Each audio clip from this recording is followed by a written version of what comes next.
J'étais surpris de voir, je ne savais pas que tu as coproduit tous tes albums. Pas tout, mais beaucoup de mes albums, je les ai coproduits. Rapidement, tu as compris que c'était une industrie qui pouvait pas t'avantager si tu faisais pas un take control de tes affaires? Je sais pas si je le comprenais parce que tout à l'heure, tu disais que j'étais naïve et je l'étais. Quand j'ai commencé cette carrière-là, j'ai fait un gros show que j'ai produit moi-même qui m'avait coûté 20 000 $. À cette époque-là, c'était beaucoup, puis j'avais pas de 45 tours, j'avais pas de disque, puis après, ils sont venus me dire, mais c'est pas de même, ça fonctionne, le showbiz. Il faut que tu fasses un 45 tours, t'es un hit, puis tu fais un show. Je dis, ah oui, je savais pas.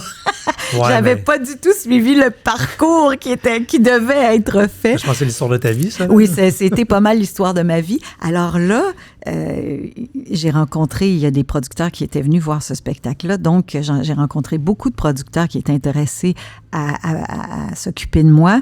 Et j'ai commencé à travailler avec Jean-Claude L'Espérance. Et lui, il m'a dit, si tu veux, on va coproduire ensemble. J'ai dit, ouais, mais moi, je viens de dépenser 20 000, là.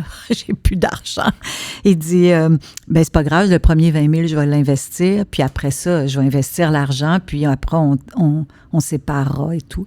Et là, ça a commencé comme ça, puis là, j'ai comme compris comment ça se passait, et puis j'ai toujours, effectivement, le fait d'être coproducteur, ça nous donne un plus grand pouvoir sur ce qu'on va faire, mais j'ai été choyée parce que Jean-Claude et sa femme Louise Claude, m'ont toujours laissé vraiment libre cours tout au début de ma carrière. Ils m'ont fait confiance, ils m'ont laissé aller dans l'espèce de folie qui m'habitait et qui m'habitera toujours.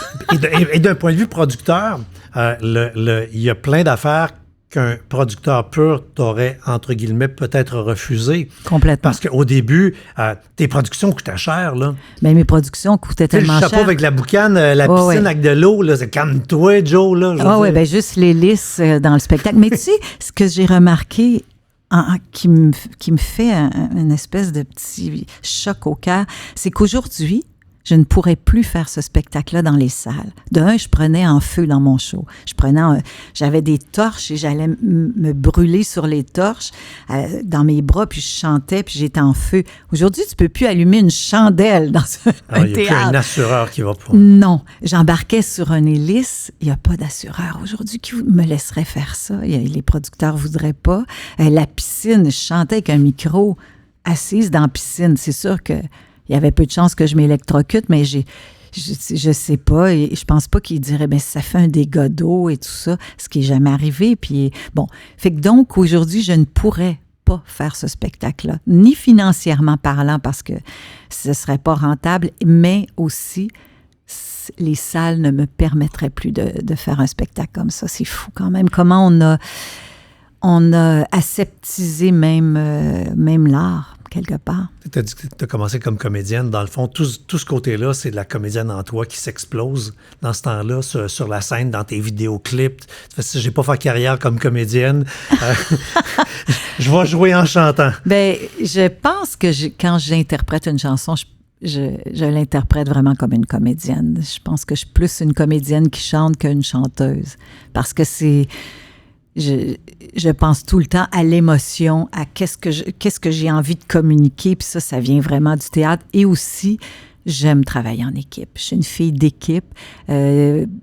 Je pense que de plus en plus, les chanteurs-chanteuses sont des gens qui travaillent en équipe, mais à l'époque, j'étais quand même une des seules qui aimait travailler en équipe. J'avais mes metteurs en scène, j'avais mon attaché de presse qu'il fallait qu'il soit là pour donner son... Tu sais, c'était vraiment un travail d'équipe. Et encore là, je suis une personne qui aime s'entourer.